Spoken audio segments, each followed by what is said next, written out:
Just getting it in my head. Good afternoon. This is Aging Experts, and we have a wonderful guest on now tonight, this afternoon. Duh. Uh, get a little tongue-tied sometimes, but she is great. I'm going to let Barbara tell you more about her, but she is talking about manifesting money, and she's talking about, you know, how you do that. So before we go there, I need to tell you I'm Carol Henderson, and I have the Life by Design, and I believe that the second half of your life should be better than the first. And so you know that one of my main things is the words of your mouth. Watch those words, because the whole world, the whole universe was made with words. And so you can spiral up or you can spiral down just by the words you say. And Barbara and I were talking earlier, it's not just your verbal words. Those are the most powerful, but your self-talk. The scripture says, the words of my mouth and the meditations of my heart be acceptable in your sight, Lord. And so the meditations in your heart are your thought life. And every word you say starts out as a thought. And you start dwelling on it. And we're harder on ourselves than we are on other people. It's like, I'm too fat, I'm too this, I'm too poor, I'm too, old, I'm too whatever. Have Fill in the blank. balance. Yeah, don't talk negative to yourself. Speak the truth, and the truth is not always the same as the fact. Think about that one. Okay. That's what we'll talk about a little bit. Yeah. Okay, So, Barbara, tell us, take it away. Oh, great well, co-host. I'm Barbara. Yeah, thank you, Carol. I'm Barbara Ellison. I'm a transformational life trainer, and I truly believe that each and every one of us can lead happy, healthy, financially free, abundant lives. But you know what? So much of it starts with what we're saying and what we're thinking. And so it is just really important to just really get in touch with your self-talk. And especially around the area of money, because we tend to equate everything with how much money we make, how much we've made, and then, oh, heaven forbid if we've lost it. And then we're beating ourselves up. What was wrong with us? So this is what we are going to be talking about a little bit of how important this is. So Katie, welcome to the show. Tell us about you. Tell us about what you do, but how you came to this realization of Where how you're from? important. Yeah, where are you from? Your journey. I love hearing people's journey. Yes. Yes. Perfect. Where they were to where they are now, and why they took it. Awesome. Thank you, Carol. Thank you, Barbara. My name is Katie Lesesne, and I live in Florida, sunny hurricane-filled Florida. And I am an audiobook voiceover narrator, which basically I've always loved to read. I've always been an in my mind person. I love the creativity. I love mostly important is what words can teach us, right? Right? Words are powerful. They tell us stories. They teach us things. They help us to create a perspective on life. And that's something that I've always appreciated about learning different perspectives and really being able to understand who I am, where I come from, but also where I want to go. Ever since I was a child, I always dreamed of doing things and going places, and I could find them through the power of words, which is why I love books and which is why I love being an audiobook voiceover narrator. And recently I've been, like everybody else, I've been going through financial changes, and I've come to the understanding of my own power to create the financial life that I desire. And that's been like world changing. And it's really something I want to share with everybody, because what both of you were saying is that words and thoughts are incredibly powerful. They are what everything is based on. And so I've been developing within myself and understanding understanding of how powerful I was with money in the beginning of my life, and that kind of got away from me. I got away from it because the world, my family, they weren't savers, and I was downgraded for wanting to have money, for saving money, and for being able to understand basic financial concepts when I was 6 years old. That I grew up and listened to people teach these same concepts when I was 20. Right. But unfortunately, I had gotten into bad financial patterns because, of everything around me. And I have recently reclaimed my power to say, you know what? I want money. I want to be financially stable. I want to have a lot of money because that's what will bring me the life that I deserve, and I desire. And so to really take back that power and be like, I am standing in this because I know it to be real and I have experienced it and I know I can create it for myself and I have the right to do that. And so that's where I am. That's where I stand now, and really getting into my voiceover career and really bring myself back to the center of being powerful and overall, but especially with money, because like you said, that's what we base everything on money, right? It's the resource that really everyone needs to some level. And so my idea is if I need to have it, why shouldn't I have as much of it as I want, basically? And my answer to that is I'm going to have as much of it as I want. One of the So things when that I you have get as finally much as you, sorry, go ahead. go, When you get I, as much as you want, what are you going to do with it? How are you going to spend it?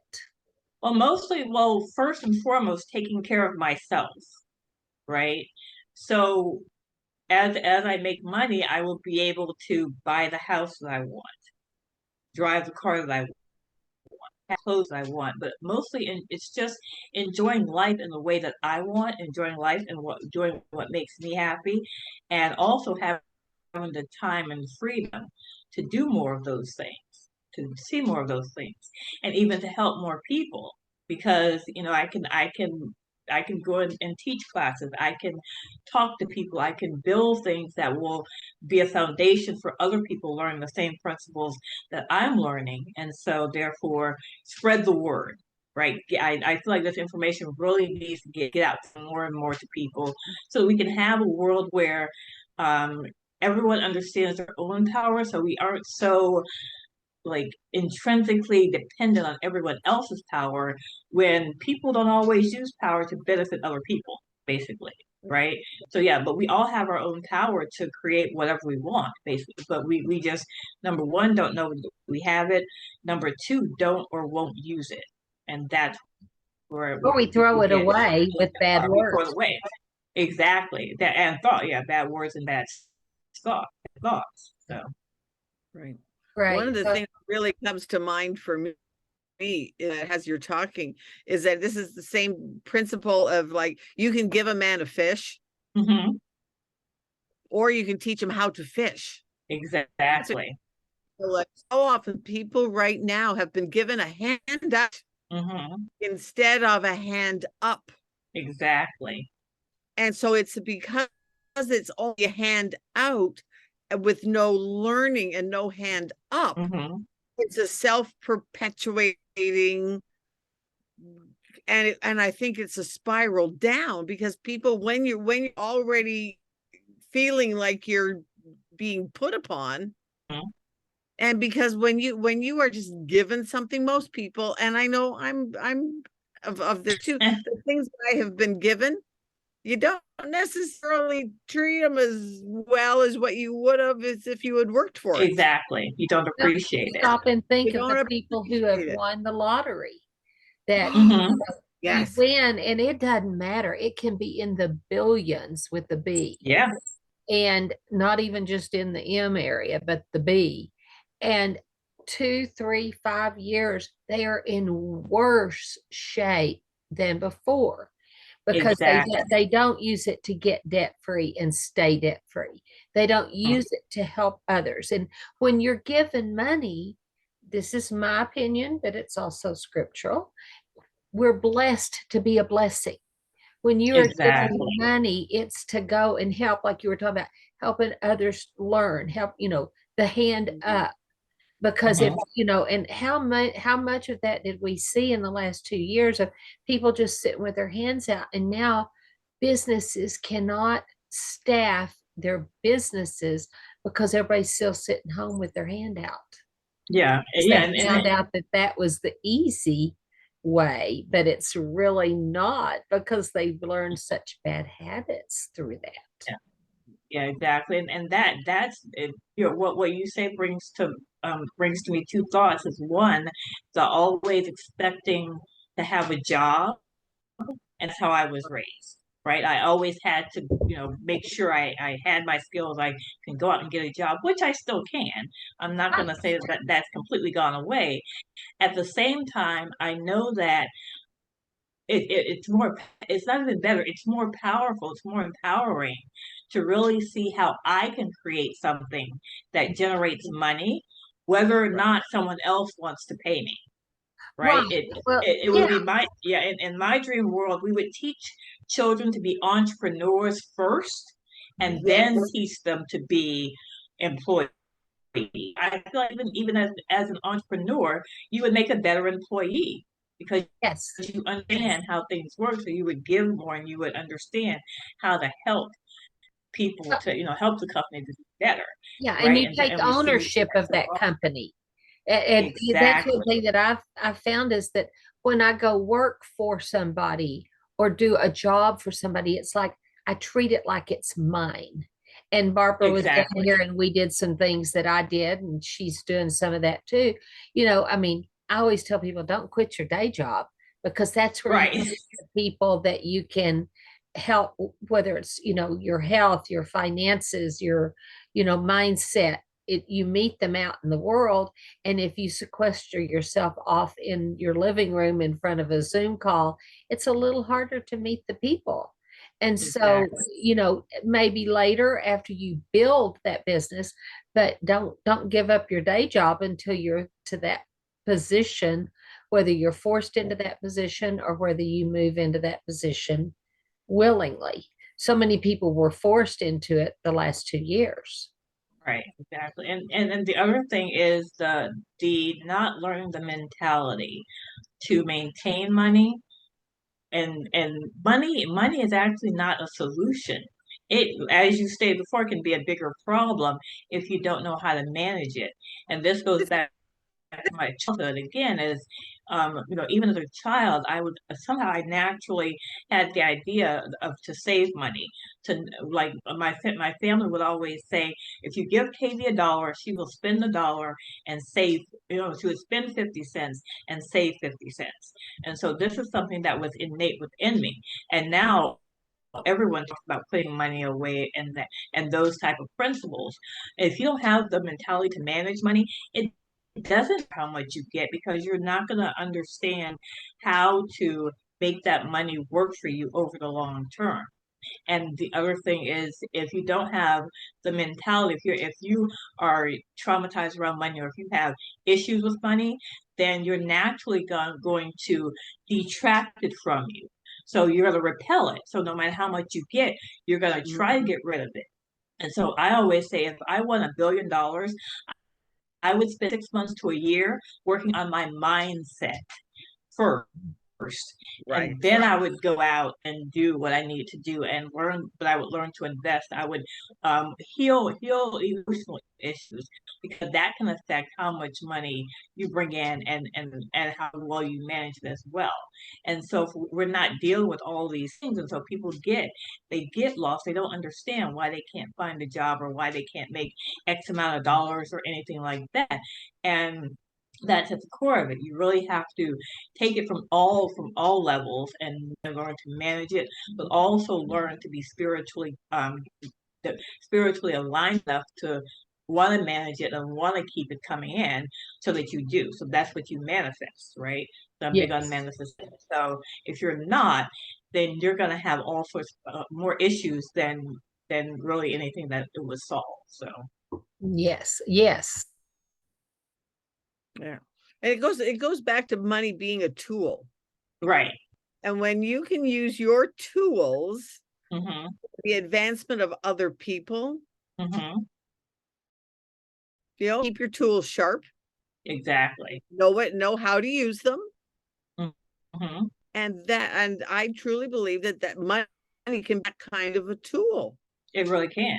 What can you do to make a difference in the world? Mm-hmm. Like Carol said, we're blessed to be a blessing. Exactly. Exactly. So how else can we use? So if you don't have enough for your own personal needs, like you talked about, having a house and a car and clothes on our back, we all have bills to pay. Mm-hmm. We have to have our own needs taken care of. But one of the things that I love to hear is when people say that they live out of their abundance. Right. And because their basic needs are taken care of, but then they live out of their abundance. Exactly. And that's where the magic happens, where you can help other people. It's kind of like we talked about you teaching a man how to fish. Mm-hmm. You're not just giving him a hand out. Right. You're giving him a hand up Exactly. to change their situation, their family, their altitude in life. Right.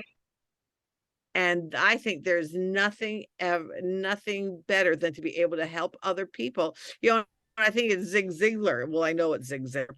I had the opportunity to hear him speak one time, and he said, "You know what? When you help enough people get what they want, you will automatically have more than anything you could ever want." Exactly. I love that quote. Yeah. And it is such a true quote. Yeah. Yeah. Because when you can help other people, Yeah. Yeah. The more you bless others, exactly, the more you will be blessed. So true. And very true. And 30, 60, 100 times. Mm-hmm. It's like, wow. But and I always say you can't outgive God. Right. Oh, yes. Exactly. The first thing is you must tithe. I mean, that's people say, oh, that's Old Testament. No, it's New Testament. Mm-hmm. Jesus and the apostles rendered tithes. They don't give it, you render it. But then on top of that, anything you can give, and it's not always just money. Sometimes it's time. Sometimes it's knowledge. Sometimes, yes, your talents. And so yeah, it doesn't have to just be money, but make sure you do it, because it says, will a man rob God? And your tithe is like a fence around your house. It protects you. It keeps you safe, and it keeps the devil, whoever, the bad stuff out, because it protects you like a fence. And so you have tithers' rights. And, you can call on those tithers' rights. If something bad happens, you say, I've got tithers' rights. So that's your first thing. But then also be open-handed. The more your hand is open, the more God can put in it. If you're holding like this, holding on, your hand's not open to get anything. And people say, well, I'll tithe when God gives, or I'll give offerings when God gives it. It's like, no, it doesn't work that way. You give.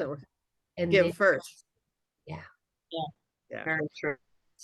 I remember when my husband, he was a musician. And I remember the day, I can still see him. They were talking about tithing.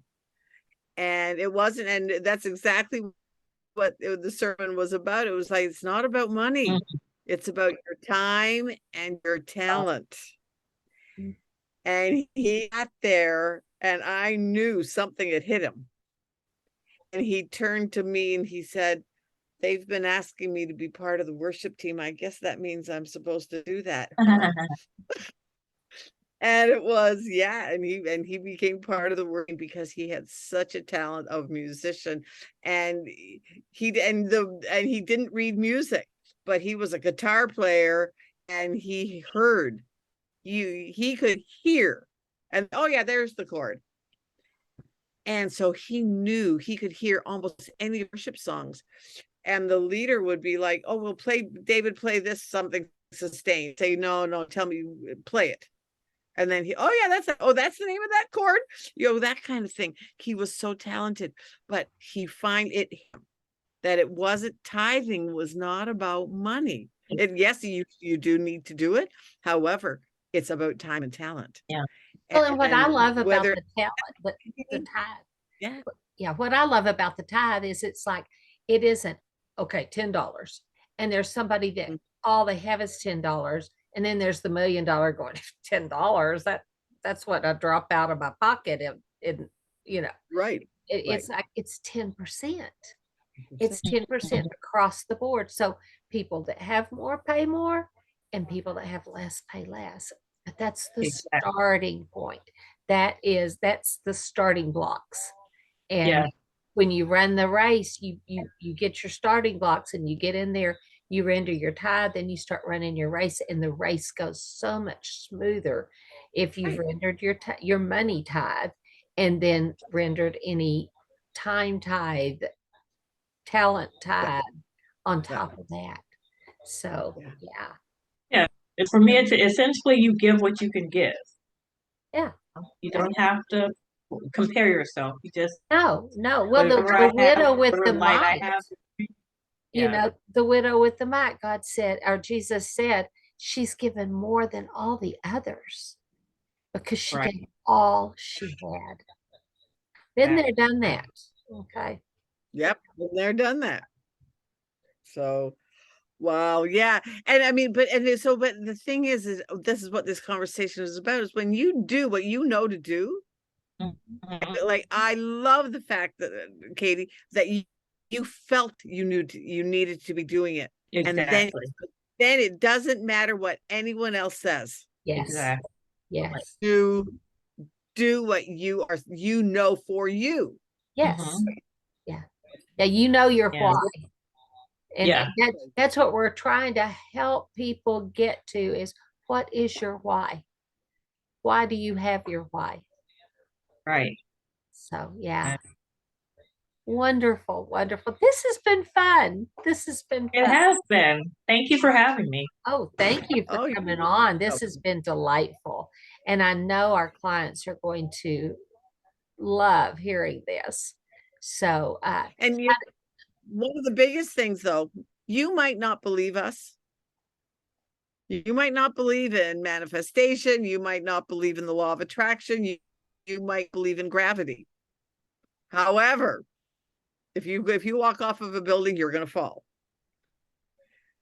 So you might not see it, but know it's there and it's open for you. And just be open to what we're saying. If you hear one little thing, be open. yes, most definitely. So, how does somebody get a hold of you if they want you to read their book? Well, I do have my website. It's katielesesne.com. And my email address is klesesne@hotmail.com. Wonderful, wonderful. That's so exciting. That's so exciting. We're in the process of having my husband read his book. A female voice wouldn't do it. So Right. I can't tell you. A few years ago, I almost would have. Okay. Well, listen, thank you so much. I do appreciate you coming on. And Thank guys, you. we appreciate you for coming and watching us week after week. Please share it to your friends and family because we want to help everybody's life to be better. So we'll see y'all later.